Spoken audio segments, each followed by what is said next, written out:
안녕하십니까, 김주성입니다. 함께 읽는 성경 말씀 시작합니다.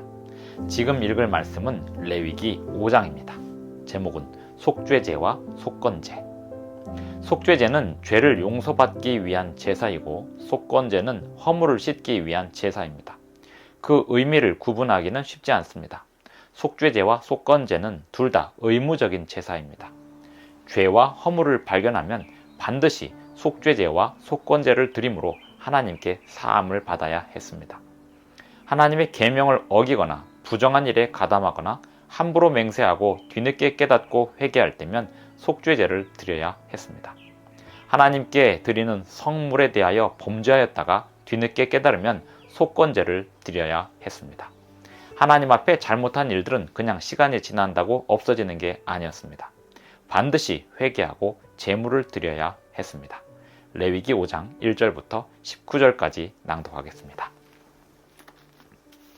만일 누구든지 저주하는 소리를 듣고서도 증인이 되어 그가 본 것이나 알고 있는 것을 알리지 아니하면 그는 자기의 죄를 져야 할 것이요 그 허물이 그에게로 돌아갈 것이며, 만일 누구든지 부정한 것들 곧 부정한 들짐승의 사체나 부정한 가축의 사체나 부정한 곤충의 사체를 만졌으면 부지 중이라고 할지라도 그 몸이 더러워져서 허물이 있을 것이요, 만일 부지 중에 어떤 사람의 부정에 닿았는데 그 사람의 부정이 어떠한 부정이든지 그것을 깨달았을 때에는 허물이 있을 것이요, 만일 누구든지 입술로 맹세하여 악한 일이든지 선한 일이든지 하리라고 함부로 말하면 그 사람이 함부로 말하여 맹세한 것이 무엇이든지 그가 깨닫지 못하다가 그것을 깨닫게 되었을 때에는 그 중 하나에 그에게 허물이 있을 것이니, 이 중 하나에 허물이 있을 때에는 아무 일에 잘못하였노라 자복하고 그 잘못으로 말미암아 여호와께 속죄제를 드리되 양떼의 암컷 어린 양이나 염소를 끌어다가 속죄제를 드릴 것이요 제사장은 그의 허물을 위하여 속죄할지니라.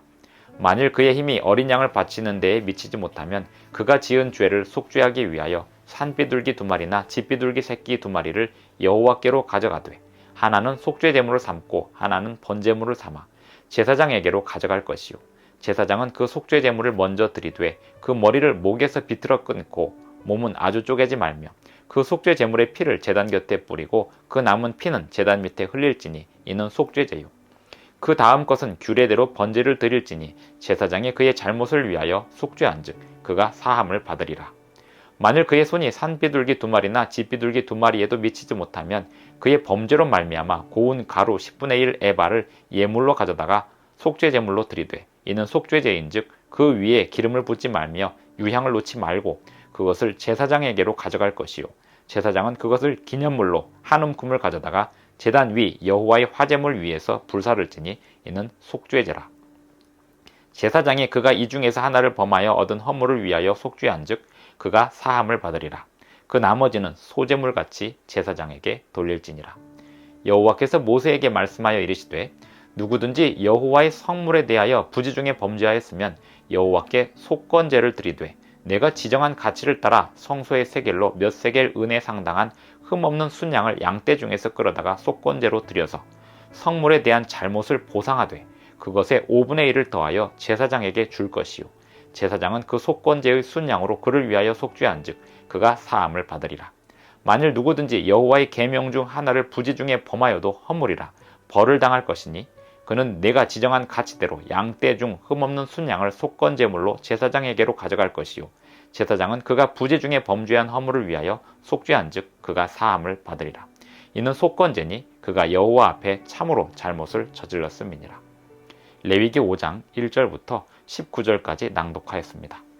레위기 5장을 읽어보니 속죄제는 죄를 사함받기 위한 제사이고 속건제는 죄에 대한 보상의 의미가 들어 있습니다. 둘 다 죄를 사함받기 위한 제사입니다. 5장 1절에 보면 만일 누구든지 저주하는 소리를 듣고서도 증인이 되어 그가 본 것이나 알고 있는 것을 알리지 아니하면 그는 자기의 죄를 져야 할 것이요 그 허물이 그에게로 돌아갈 것이며 했는데, 개역 한글판 성경에는 맹세라고 해석이 되어 있습니다. 다른 번역 성경들도 맹세라고 설명이 되어 있습니다. 여기서 저주에 해당하는 히브리어는 맹세라고도 번역이 될 수 있습니다. 5장 1절은 법정에서의 증인의 의무에 관한 이야기입니다. 5장 1절부터 5장 19절까지 속죄제와 속건제에 관한 규례들이 나오는데요. 이것은 지금 우리 시대에 적용되어 지키는 규례가 아니지만 이 안에 들어있는 법의 정신은 우리가 분명히 유념해야 할 부분이 있습니다.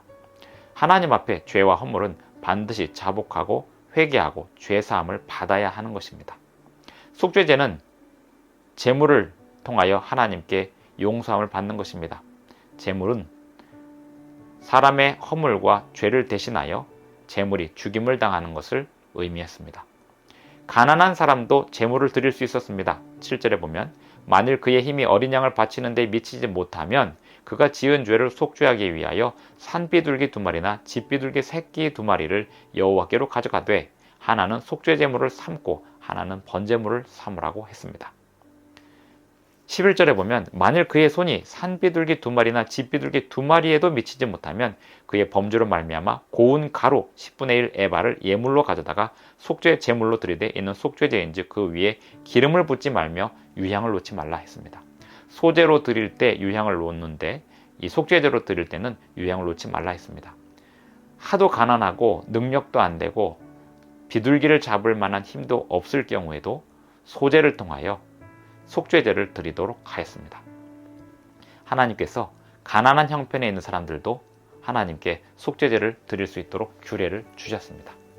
이것은 부자나 가난한 자나 자신의 형편에 맞게 하나님께 제물을 드리되 죄에 대한 용서함을 받는 제물은 반드시 드려야 한다는 교훈을 가지고 있습니다.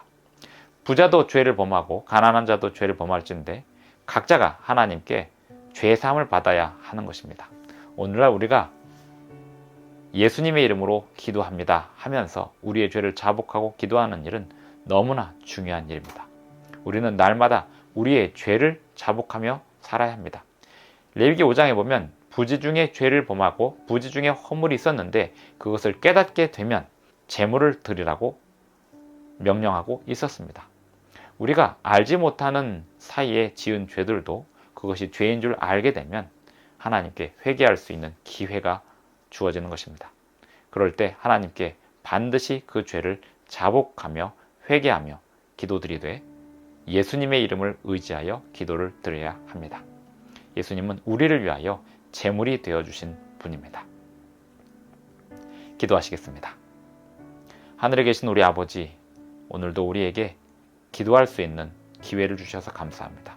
우리의 죄를 용서하여 주시고 우리의 죄를 깨닫게 하시오며 우리를 대신하여 돌아가신 예수님을 의지하여 주님께 용서를 간구하오니 우리의 죄를 용서하여 주시옵소서. 예수님의 이름으로 기도합니다. 아멘. 감사합니다. 오늘도 행복한 하루 되시기 바랍니다.